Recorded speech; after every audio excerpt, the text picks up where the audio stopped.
Okay, so as I was getting at the end of the last video here, so here it looks like these graphs, when we draw them, they look like they overlap, but if we were to say, if we could zoom into these graphs, these actually wouldn't be at the same value. So we can kind of see that here from our table of values. So here we're at, say let's even look at, so we have 1 over 81 and negative 2, so at those same two y values, so going to this one over here, we have y is equal to negative 2, that x value is at 1 over 36.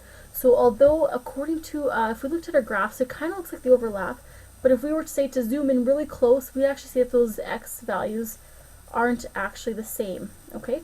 And so that is kind of going along with to state any invariant points. So what points do both of these graphs have in common? Well, they actually don't ever overlap. So you guys can put this into your graphing calculators, and you'll see that no matter where we're at, there really isn't any point that ever overlaps. It keeps getting smaller and smaller, but they each get smaller at different rates, so these will never actually overlap, okay? So there are no invariant points.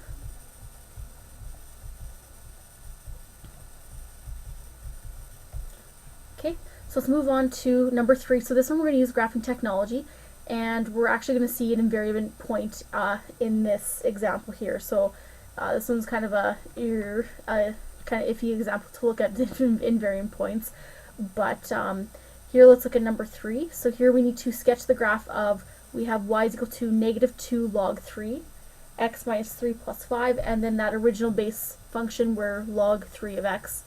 And for this one we can use technology. So before we get into that though, I just want to talk about the transformations or our parameters regarding our transformed log function.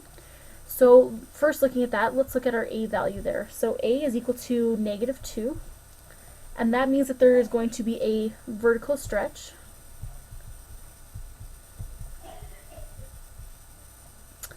by a factor of, we could say positive 2 with a reflection.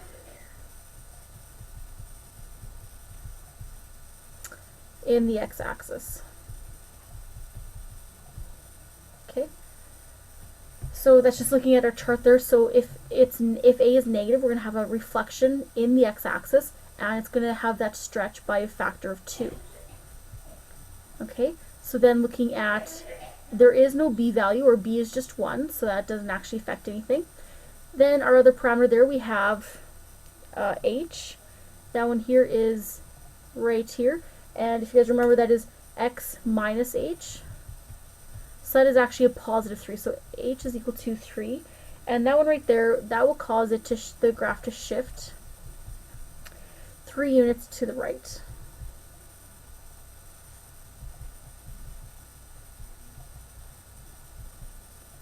Okay. Then that last one that we have here is our k value. And so here k is equal to positive 5. And so what that is, we're going to have a shift 5 units up. Okay, so I just want to talk about those. So if you guys wanted to, you guys could, keep graphing this by hand, or what would be easier is to use technology. So let's go to our graphing calculators, and I'm going to flip over to my Desmos one, and we're going to look at how these two graphs compare, okay? Alright, so hopefully you guys had a quick chance to put that into your graphing calculators. So this is looking at our two graphs. These are, I guess, our log of 3x. That one here is this red line here. And our transformed function is this blue one here.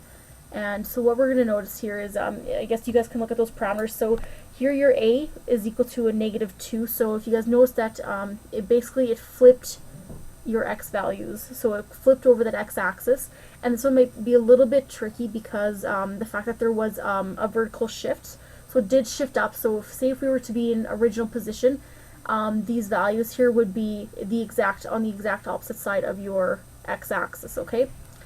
And then so that was stretched by a factor of 2, so that's also going to affect how that looks.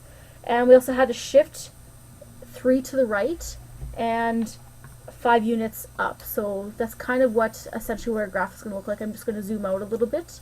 So this is kind of what our graph is looking like, and you guys can adjust your windows to make it look like this as well, but this is essentially what we're going to be looking at.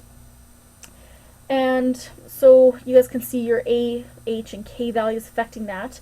And just one point that I want to kind of talk about here is the invariant point. So what point, if any, or maybe there's multiple, what points does or do these two graphs have in common? And my graphing calculator is pretty nice there. It actually finds that point for me. Yours may not, but you guys can adjust. I think you guys can kind of scroll along your graphs and look at it that way, or look at your table of values, and kind of you guys can estimate a point about where that actually intersects. So here, our invariant point would actually be this coordinate, 8.3 and 1.935. So that right there would be our invariant point. It's kind of a crazy decimal, so if you guys approximated it, say, if you guys drew it out by hand, if it looked like it was about 8.5 and maybe 2, that would be totally fine. Just draw your graph to the best of your abilities, and then kind of, get a pretty good guess about where it would be from there, okay? So it's also kind of a reason why it's very important to draw your graph as accurate as you can, because then when we need to find these points, it's a lot easier to find it that way, okay? So that was just a quick blurb about number 3. So that one wasn't too bad. So this one here, we're using graphing technology to look at it. And so this kind of helps us to see, this one's a little bit more accurate than me drawing it by hand. So it was kind of nice that way. But we see what happens when we have A, H, and K. And just remember, if you guys were to be drawing this one by hand, you have to apply the parameters A and B first. So you have to apply that vertical and horizontal stretch. In this case, we only had the vertical stretch. Then you apply your shift, okay? So if you guys are to doing that by hand, make sure you remember that kind of rule. A and B first, then H and K, all right? So hopefully this is all right here for you guys to start on your homework. So this is it for video number 3. Have fun.